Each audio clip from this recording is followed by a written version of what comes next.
ندخلو في الموضوع ديريكتومون. كنتي مع سمن على عسل، واحد الوقت تفارقتو، ولكن عوض ما تكون نهاية وبداية قصة رومانسية مع أخرى، العكس اللي وقع. مازال ما قدرتيش تحيدها من المخيلة ديالك. واخا سيدي، هذه حالة معروفة وكلنا بدون الاستثناء دزنا منها. هادو حوايج كيوقعوا، نتا ماشي مريض وماشي مسحور. قبل ما نبدا نوضح كيفاش خاصك دير باش ترجعها، بغيت نحط انا وياك بعض النقاط على الحروف، وبغيتك تكون صادق مع راسك. اولا، علاش بغيتي ترجعها؟ ثانيا، متاكد باللي بغيتي ترجع معها او لا فقط باش تملأ الفراغ؟ ثالثا، واش السبب هو متعلق باسترجاع الكرامة ديالك بعد شي كلام ولا تصرف صدر منها، ولا شي تعامل يعني ما تعاملاتش معك مزيان؟ الا كان هذا هو السبب، فانا كنصحك تشوف لك شي بنت اخرى اللي تكون سعيد معها. راك مازال صغير والبنات عطاهم الله. كما انه الا كانت هذه هي الاسباب، فخاصك تعرف بلي ما تكونش فرحان معها، لان شخصيتها تقدر تكون هكاك. ملي غترجعها خاصك تقبل عيوبها ومزاجها والمشاكل ديالها وزيد وزيد. الرأي الشخصي، انا ضد استرجاع الحبيبة السابقة، لانه كيف ما كان السبب الفراق بيناتكم، واش جا منها ولا من عندك، حاجة وحدة مؤكدة، هو ان الانجذاب ما بقاش بيناتكم. وإلا كنتي غير منجذب أو لا هي غير منجذبة، فلا مستقبل لهذه العلاقة. ولكن إلا كنتي متأكد من قرارك ومشاعرك، وشتي بلي أنه كاين أمل باش ترجع مياه العشق والغرام وتسقيكم، ما عندي ما ندير لك. تبعني دابا. الخطة ديالنا غادي نقسموها على 4. أولا، الابتعاد وقطع الصلة. ثانيا، الاهتمام بالذات. ثالثا، غنخدمو السلاح ديال الغيرة. رابعا، التلواط. تكلمنا سابقا وقلنا بلي افضل وسيله ترجع الحبيبه ديالك هي تصوت على حزب البورطابل. غير كنضحك. نرجعوا للموضوع. قلنا كاينين 4 ديال المراحل خاصك تحترم وتنفذها وما تحرقش المراحل. السبب هو اننا غادي نحاولوا نرجعوا هذاك الانجذاب اللي فقدناه مع الحبيبه السابقه، فهي بدون شك ما بقاش كتفكر فيك. المرحله الاولى هي الابتعاد وقطع الاتصال. مده المرحله غتكون ما بين 15 يوم حتى لشهر، ولا زدتي شي شهور من عندك بحال التريبل ديال اينون غادي يكون حسن. ما تعيطش ليها بتاتا، ما تصيفطش ليها ميساج. الا كان عندك شي فيسبوك ولا انستا ما تدخلش ليه. راك فهمتي؟ الفكره هي غدير قبعه الاختفاء وما تبانش لها حتى البلايص اللي كتكون فيهم بعد منه. وعافاك ماشي تكون جالس وتفكر فيها ويحن قلبك ويحل القلب ديالك وتصيفط ميساج. راك غادي تخسر كاع هذاك الشيء اللي كنقوله. الهدف من هذه الخطوه بسيكولوجي، هو خلق فراغ في الذهن، التيتيزه وبعض الفضول اللي غادي ينفعك في المرحله الثانيه. الا سولات فيك اعتذر لها بلا باقه، قولها راني ما كنتش مسالي. واخا تحس باللي هي بغات تقرب منك، ما تطيحش في المصيده. واخا كاع ترجعوا غادي تلوحك بعد 3 ايام بحال شي تقشيره مقطعه. شنو كتخيط انت تقاشرك؟ نعز الواحد هو اللي يكونسومي هاد الفلوس. المرحله الثانيه هي الاهتمام بالذات. كنا كنعرفوا باللي منين كنبغيو واحد الشخص كنفقدوا التحدي اللي كنشكلوه في الذهن ديال هاد الشخص.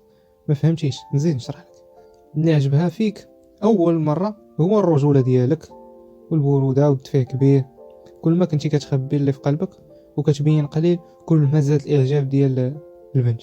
وشكلتي واحد التحدي بالنسبه ليها، بحال واحد اللعبه ملي كنا صغار كنشوفوها، كانت كتباع في الفيترينات، كانت كتعجبنا بزاف. وتزيد الاعجاب ديالنا بها ملي كنشوفو ولد الجيران كيلعب بها وكيورينا الامتيازات ديالها. ولكن ملي تنشريوه وكنلعبوا بها واحد السيمانه تطلع لينا في الراس. ورا هادشي تماما اللي تيوقع مع التيتيز. في واحد اللحظه بيه الاهتمام ديالك ليها، وفي اللحظه التي تليها زرب عليها وقمعها. المشكل اننا منين كنطولوا في العلاقه وكتعجبنا البنت تنبقاو نصوتو في الصون، وبالتالي هي كتمل مصطلح كنبغيك وكنحماق عليك. انت ما بقيتيش تحدي، بل وليتي حاجه مكسوبه معلم، بحال اللعبه اللي هضرنا عليها. وهذا هو السبب ديال الاهتمام بهذه المرحله ديال النفس، حيت من خلالها غادي نرجع الرجوله ديالنا. وهذا الشيء من خلال مجموعه من الاشياء، من بينها الاعتناء بالمظهر حيت كيزيد الثقه في النفس، وايضا ممارسه الرياضه، الاستمتاع بالوقت والاستمتاع بالوقت ديالك، بمعنى خرج وتسارى وتلاقى مع صحابك وتعرف على البنات باش تحس بطاقه الانجذاب ديالك اللي كتاثر على الجنس اللطيف. وبالتالي يمكن لك تنتقل للمرحله التاليه من الخطه. المرحله الثالثه، استخدام الغيره لاسترجاع الانجذاب. في اللاوعي المجتمعي حنا اللي كنعطيو الاشخاص المهمين ميزات كالبطوله والصدق والامان والرجوله. كنقصد بالمهمين هما اللي عندهم شعبيه بين الناس او لا عندهم فلوس. تقدر ما تكون عندهم هاد الصفات، ولكن معارفهم والحب الناس ليهم او ثروتهم جعلتهم يتغيروا. اللي بغيت تاخذ من هاد البلا بلا اللي كتبت هو انك من بعد ما قطعتي سبل الاتصال بيناتكم بغيتك ترجع للواجهه كانسان كيستمتع بالوقت والاصدقاء، لانك راجل ماشي ولد ماما غطيني. بقى فيه الحال من تفارقات معاه التيتيزا ودخل مرحله الاكتئاب وقدر ينتحر. انا عارف ان الفراق ماشي سهل، ولكن هذاك اللي بكاو شكا كاين غير في المسلسلات الرومانسيه، وهذاك الكلام ما غيفيدك بوالو، بل غادي يكون سبب في انها تعتبرك دري صغير كيتألم من انه تفارق معاه، حيت انت كتبان لها ضعيف. شنو خاصك دير؟ خرج صاحبي للحياه، استمتع بالوقت، تعرف على صحاب جداد، كون ديما ضاحك. صحاباتها فاش غادي يشوفوك اللي انت مهلي في راسك وواثق من نفسك غادي يمشيو عندها ويقولوا لها واو هذاك الدري اللي كنتي معاه غزال واعر فشكال، واش صافي تفارقتوا ما تعرفيناش عليه. وكلعبة في واجهة المتجر ستأتي زاحفة لكي تفوز بك. واخر مرحلة وهي كيتخوفوا منها بزاف ديال الناس، وهي الطلوات. انت انسان جديد، وما تنساش انك اذا طبقتي جميع المراحل السابقة غادي تكون ربحتي الثقة في النفس والمكانة في ذهن المحبوب، وما غاديش تكون هذاك الشخص اللي كتعرف هي مزيان الفاشل، بل ولات كدور بك هالة ديال الغموض والقيادة، ماشي ديال القيد، وانما مكانتك بين المعارف ديالك. افضل وسيله باش تعاود تشوف فيها هي حفله معروضين ليها نتوما بجوج، كعيد الميلاد ديال صاحبك ولا خد صاحبك مثلا. فحال الا ما توفراش هاد الحاله يمكن لك تعيط ليها في التليفون، ولكن رد بالك ما تصيفطش ميساج فيسبوك واتساب او اي وسيله غير مباشره، بل خاصك تبين بلي انت رجل ومتحكم في قراراتك. الا ما جاوباتش على التليفون كيف ما كان الاسباب، سنى واحد يومين وعاود عيط. من جاوبك حاول تنظم موعد معاها، بيكون شي 3 ايام من بعد هذاك الاتصال ولا 4 ايام. والغايه من الاتصال هو الرونديفو، هو انك توحشتيها وبغيتي تسلم عليها وتسول على الاحوال ديالها. فهاد المرحله ما غاديش تلوط في التليفون، ماشي من مصلحتك. كون مبتسم، راه كتبان الابتسامه في التليفون. كون هادئ وتكلم برزانه وببطء. وإلا كنتي من النوع الضحوكي علاش لا ضحك شويه، ولكن ما تعيقش، ما تبينش بلي انت مزروب وضروري تشوفها. غادي تفقد شيء من المكانه ديالك. وفي حاله قالت لك نتشوفوا اليوم او غدا، اعتذر ليها وقول لها بلي عندك شي شغل. الا بانت لك متردده ما تزاوقش فيها، والا بانت انها ضد الفكره باش تشوفوا ما تنيرفاش وما يطلعش لك الدم.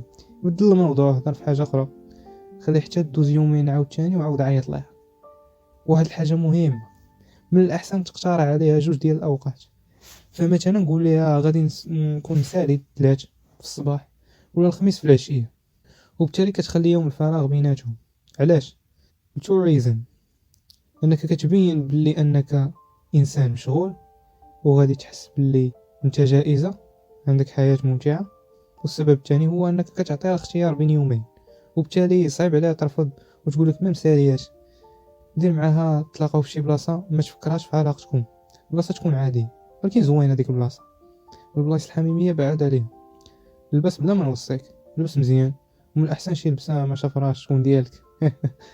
الابتسامه ديما موجوده، والهدف ديال اللقاء هو قبل كل شيء استرجاع الانجذاب بيناتكم. وفي هذه الحاله يمكن لك تستخدم جميع الاسلحه اللي فايت هضرنا عليها، والسلاح المهم هو الكلام. سير على اجي نطبقوا شويه من داكشي اللي قلنا. اسمع شنو غنقول. عرفتي يا بسمه، فكرت شويه في هذا الشيء اللي وقع بيناتنا.